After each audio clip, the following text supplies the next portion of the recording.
The illusion of productivity at home. One of the most enduring narratives to emerge from the post-pandemic workplace is that working from home enhances productivity.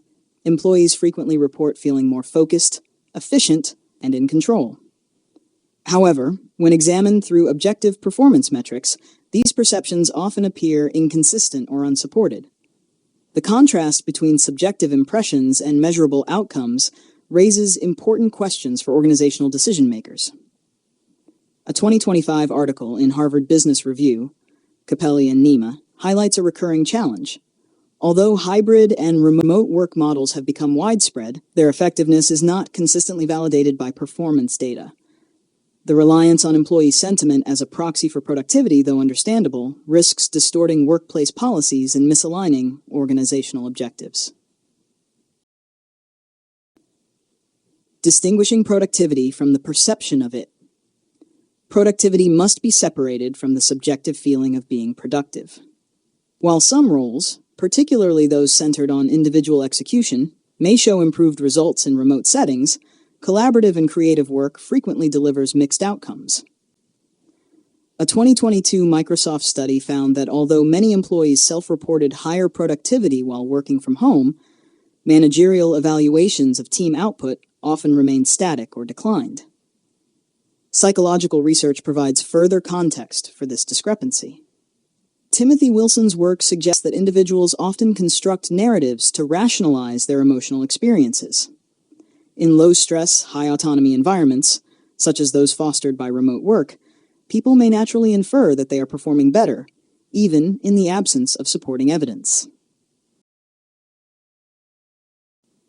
This pattern aligns with the concept of motivated reasoning, Kunda, 1990, where individuals interpret information in ways that affirm their preferences or self-image. While comfort and autonomy are psychologically valuable, they may also contribute to distorted perceptions of one's own performance.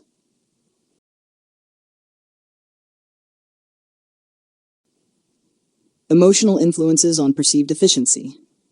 The somatic marker hypothesis, introduced by Antonio Damasio, further explains how emotional states shape cognitive evaluations. When individuals feel calm and unpressured, conditions often present in home environments, they may unconsciously interpret those sensations as indicators of productive thinking.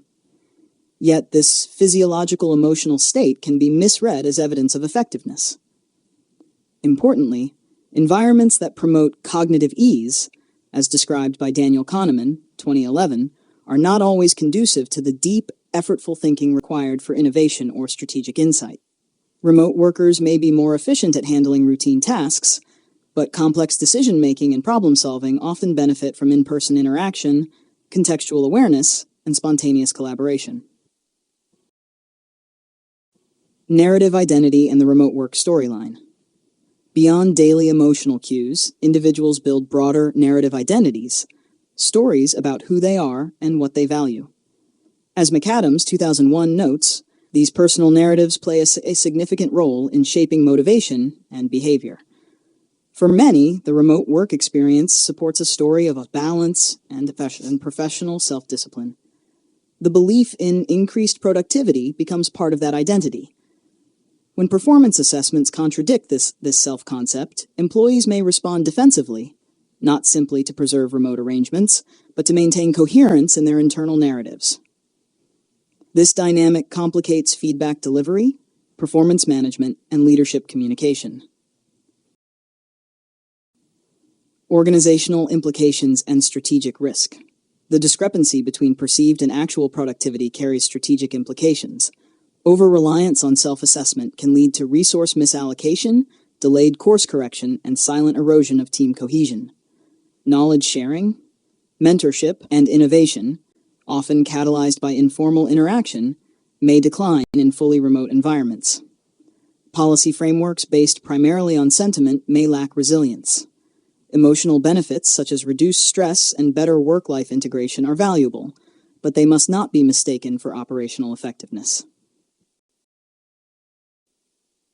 Toward a balanced and evidence-based framework. To capture the benefits of remote work without compromising performance, organizations need frameworks that integrate psychological insight with empirical measurement. These should include clear metrics, structured feedback processes, and manager training programs designed to mitigate bias in performance evaluation. Hybrid work models may offer a sustainable path forward, combining the emotional advantages of remote work with the collaborative benefits of physical presence. Recognizing and normalizing the distinction between emotional comfort and high performance is essential to fostering both well-being and effectiveness. Conclusion. The widely held belief that remote work inherently increases productivity may reflect emotional preference more than objective truth. As Damasio and Wilson demonstrate, human cognition is deeply shaped by emotional cues, and individuals are often unaware of how those cues influence belief formation. For policymakers and organizational leaders, the challenge is not to dismiss remote work, but to address the psychological mechanisms that drive perception. By designing systems that value emotional well-being without compromising performance standards, organizations can ensure that flexibility is accompanied by effectiveness, and that the post-pandemic workplace is both human-centered and high-performing.